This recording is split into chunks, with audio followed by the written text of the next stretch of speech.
Welcome to the Daily Devo. Today, let's talk about when God asks someone, have you any right to be angry?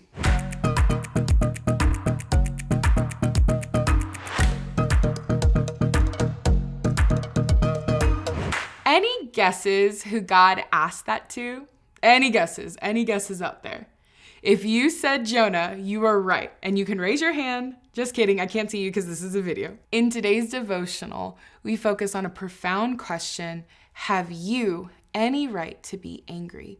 Or in the ESV version I'm reading, do you do well to be angry? This question invites us to explore our understanding of God's will and our own reaction when things don't go our way or the way we expect. See, in Jonah, we find a twist in the story. God had shown mercy to the people of Nineveh. Mercy? God? That sounds about right. Then the wicked people in Nineveh repented.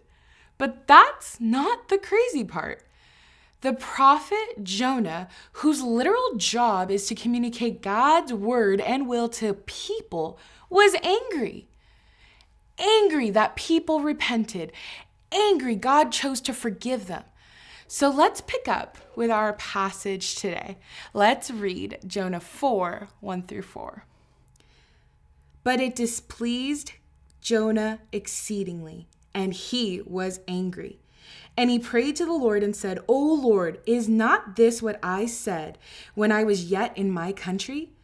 That is why I made haste to flee to Tarshish. For I knew that you are a gracious God and merciful, slow to anger and abounding in steadfast love and relenting from disaster. Therefore now, O Lord, please take my life from me, for it is better for me to die than to live. And the Lord said, do you do well to be angry? Jonah is low-key suicidal. He fled so much, it landed him miraculously alive in a whale. And after he escaped the whale, the biggest miracle yet, in my opinion, is a whole city of wicked people listened to God's word and chose God over their sin once they knew they had a choice. Jonah was just a tool in God's plan, yet he found himself angry with the outcome. Why? Because he desired judgment for his enemies rather than mercy. He wanted his way, not God's way. He wanted God to back up his plans. He wanted God to submit to him. As believers, we may find ourselves in similar situations. We have a clear idea of how things should go, who should receive grace, and who should face consequences. When God's plans differ from ours, we might respond like Jonah, angry, frustrated, and unable to understand why things didn't go our way. God's question to Jonah is a powerful one.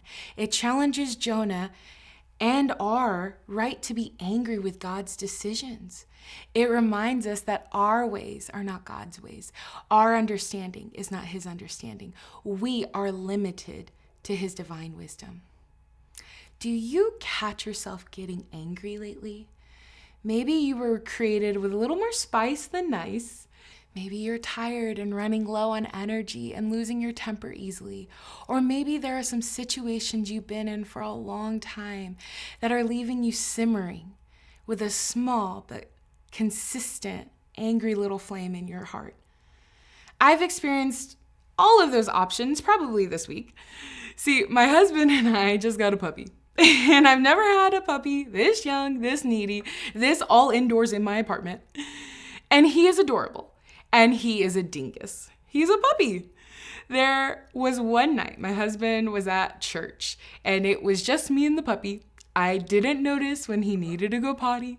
I missed that he dumped his water bowl all over the floor. And as I was cleaning both the spills, of course there was another accident and it was a big old number 2. And then he stepped in it and then got it everywhere. And y'all, let me confess on the Daily Devo, I got mad at this adorable puppy. It's not his fault, but in that moment, I was mad. And I raised my voice, and as I was cleaning him in the tub, and he looked up at me as a wet rat with sad eyes, I realized I wasn't mad at him. I was frustrated at my own expectations of how that night would go. I was frustrated with the patience I showed in the first 2 accidents that I lost in the last. And I was really needing to forgive the puppy for being a puppy and myself for being human.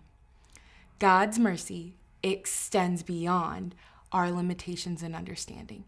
God's mercy extends to even those we might consider unworthy of it. Instead of harboring anger, we should trust in God's perfect judgment and endless compassion. As we reflect on this passage, let's ask ourselves if there are situations where we need to surrender our anger and trust in God's plan. Just as God asked Jonah, "Have you any right to be angry?" we must challenge ourselves with the same question. What right do I have to be angry? What position am I taking by being angry? And what is anger revealing about my heart? Let's seek grace to accept God's will and lean not on our own understanding or our expectations, but on His heart. Thanks for watching today on the Daily Devo.